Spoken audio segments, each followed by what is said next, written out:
Tired of pita bread that is dry and tasteless? Learn how to make your own perfectly fluffy and tasty pita bread at home with these 3 easy recipes. Yes, you heard right. Not 1, not 2, but 3 different easy pita bread recipes. And if you stick with me, you will not only learn how to make each recipe step by step, but we will even do an evaluation. First recipe. Add 320 grams of strong flour to the bowl. 1 teaspoon of salt. Mix the flour and salt, then make a well in the center. 160 milliliters of lukewarm milk. 80 milliliters of lukewarm water. 1 teaspoon of sugar. 2 teaspoons of dry yeast. Stir gently and cover with a thin layer of flour. Cover with a kitchen towel and let it rest for 10 minutes. 1 tablespoon of olive oil. Take a spoon and start forming the dough. When the dough starts to form but is still a little sticky, add a small amount of flour. Remove the dough to a rolling board and start kneading. That will take 4 to 5 minutes. If you like this video, please subscribe and leave a comment. You are looking for a smooth dough. Shape the dough into a ball and put it in a bowl to rise for 40 minutes. Remove the dough from the bowl and divide it into 6 equal parts.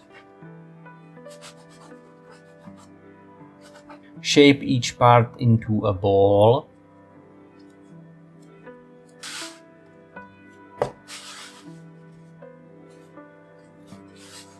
Press your palm on each ball to make it roll better.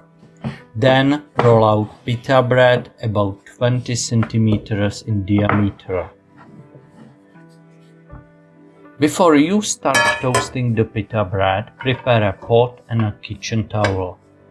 There are several methods of baking pita bread. I like to use a pan. What's the secret behind the puffy pita bread? Pita bread is baked for 3 to 4 minutes on each side and flip every minute. You need a hot pan, but not too hot, so the bread doesn't burn quickly.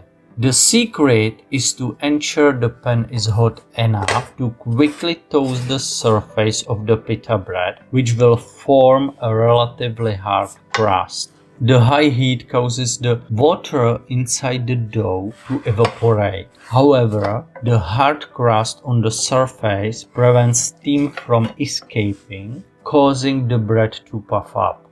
Easy, right?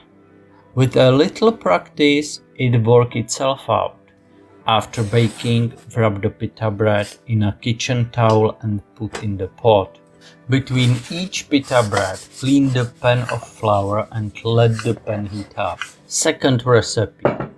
300 grams of semi-coarse flour, half of a teaspoon of salt. Mix and make well in the center. 180 milliliters of lukewarm water. 3 grams of sugar. 10 grams of fresh yeast. Cover with a kitchen towel and let rest for 10 minutes. After 10 minutes, add 1 tablespoon of olive oil. Start forming the dough.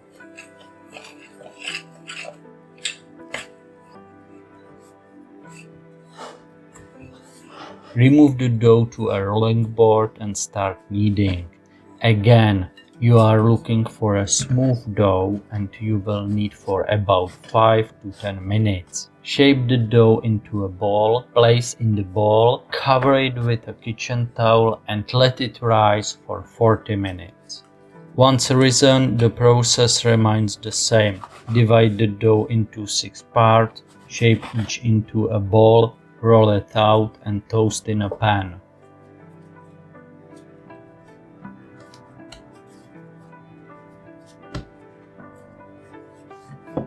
third recipe. What's different about this recipe? Add 320 grams of strong flour to the bowl, half of a teaspoon of salt, 1 teaspoon of baking powder, mix all dry ingredients, add 150 grams of plain yogurt. I use yogurt with 10% fat content. Start forming the dough.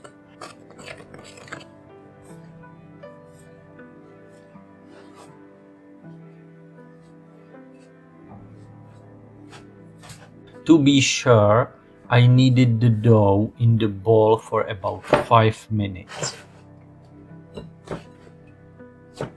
Cover it with a kitchen towel and let it rest for 40 minutes. The dough looks heavy and dense. After that, the process is the same. Divide the dough into 6 pieces, form 6 balls, roll them into pancakes, and toast them in a pan.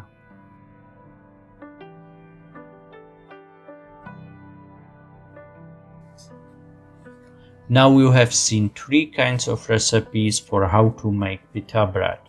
So, what's the result?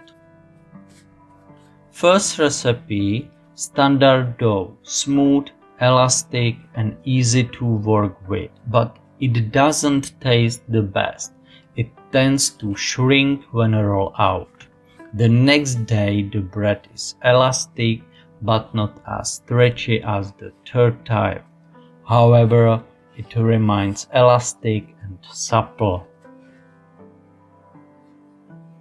Second recipe, the dough made from semi-coarse flour is coarser and stiffer to roll out, but it tastes the best of the 3. It tends to shrink when rolled out. The next day the bread is stiffer and has the worst elasticity.